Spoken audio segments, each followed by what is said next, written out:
Olá, turma! Hoje, na nossa aula de ciências, iremos trabalhar o tema O Corpo Humano Sistemas. Iremos ver hoje o sistema locomotor. Mas antes, vou mostrar para vocês um esquema bem sintetizado do nosso corpo humano. Falei para vocês na última aula que um conjunto de células formam tecidos, um conjunto de tecidos formam órgãos, um conjunto de órgãos formam sistemas e um conjunto de sistemas formam organismos. Muito bem. Nós temos aqui um exemplo de sistemas de forma sintetizada, tá, turma? Nós temos aqui o revestimento, que é a nossa pele, suporte e locomoção, que são os ossos e os músculos, nutrição e digestão, respiração, circulação, excreção e o controle, que são as glândulas e o sistema nervoso. Observe esse esquema de imagens que eu coloquei aqui embaixo. Nós temos, primeiramente, o mais importante, que é a primeira, a célula. A união dessas células vai formar tecidos, e a união desses tecidos vai formar órgãos, a união desses órgãos vai formar sistemas, e a união desses sistemas vai formar o nosso organismo. Muito bem. Vamos olhar um pouco sobre o revestimento do nosso corpo, que no caso é a pele. Vamos só revisar o que nós demos na aula passada, tá? A pele é o maior órgão do corpo humano. Quais são as funções da pele? Proteção, transpiração, regulação da temperatura do corpo, tato, ou seja, a percepção de sensações táteis e térmicas, e a absorção de substâncias, entre outras funções que a pele tem. Mas a principal função dela é proteger o nosso corpo. Vamos agora, turma, trabalhar o sistema locomotor. O homem, como a maioria dos animais, turma, é dotado de mobilidade, ou seja, ele pode deslocar-se de um lugar para o outro, à procura de alimento, de trabalho, diversão, comunicação. Esse tipo de mobilidade depende do trabalho em conjunto de alguns itens que eu irei citar agora para vocês: os ossos, os músculos e as articulações. O sistema locomotor ele é formado por esses três itens, não esqueçam: ossos, músculos e articulações. No nosso corpo, os ossos constituem um tecido vivo e em ação.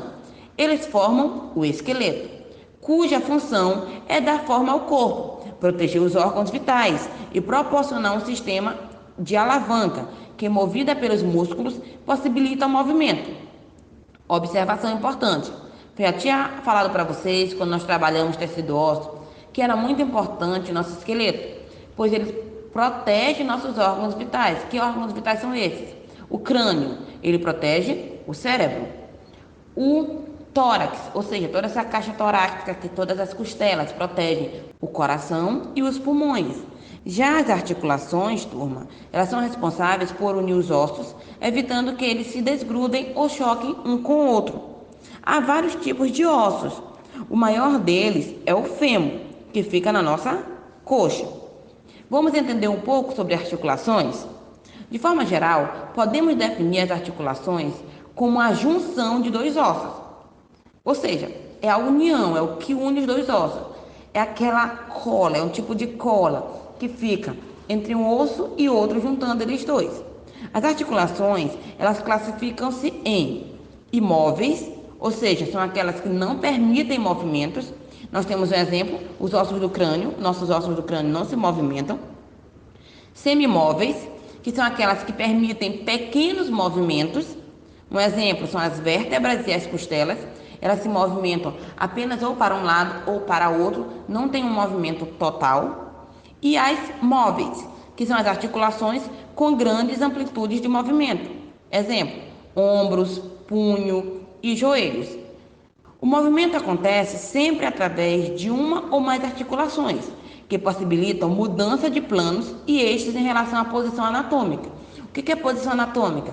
Essa posição bem aqui que eu estou mostrando para vocês. É quando estamos de frente, eretos, olhando para frente, ok? Os especialistas, eles denominam de posição anatômica ou fundamental o corpo ereto, de pés unidos, membros superiores ao lado do corpo, palmas das mãos viradas para frente e olhando para frente. Nesse sentido, qualquer modificação dessa posição dá-se através das articulações.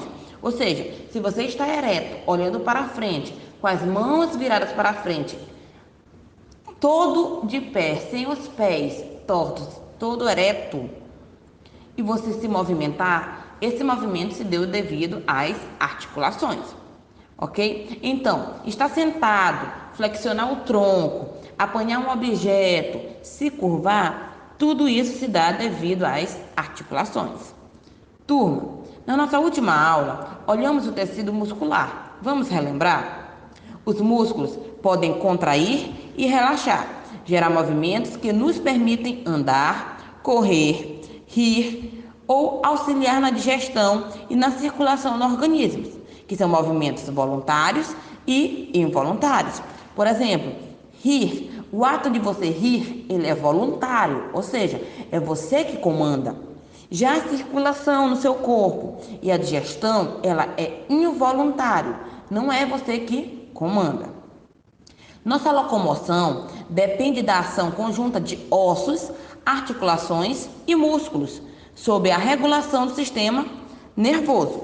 Muito bem, vamos rever aqui os músculos do corpo humano que nós vimos na nossa última aula. Os músculos localizam-se entre os ossos e a pele, dando forma ao corpo e protegendo os órgãos internos. Nós temos 3 tipos de músculos, ok? Nós temos o músculo estriado esquelético, é aquele que permite mover as partes do esqueleto de acordo com a nossa vontade, ou seja, é voluntário. O músculo estriado cardíaco, que é responsável pelos batimentos do coração, e é um músculo involuntário, ou seja, não depende da nossa vontade. E nós temos o músculo não estriado, também conhecido como músculo liso, que é responsável pelo movimento de órgãos internos, como o estômago e o intestino. É também um músculo involuntário, não esqueça. Observação importante, turma: os músculos convertem energia em movimento, ou seja, se você se alimenta bem, tem bastante energia. Logo, seus músculos irão transformar essa energia em qualquer tipo de movimento, seja ele voluntário ou involuntário. Quando você não se alimenta bem, turma, você se sente fraco e sem energia para fazer nada. Você não quer correr, você não quer brincar, você não tem força para fazer nada. Por quê? Porque os seus músculos não têm energia suficiente para transformar em movimento. Muito bem, turma. Espero que vocês tenham gostado da nossa aula de hoje. Nos encontramos na nossa próxima aula. Tchau, tchau.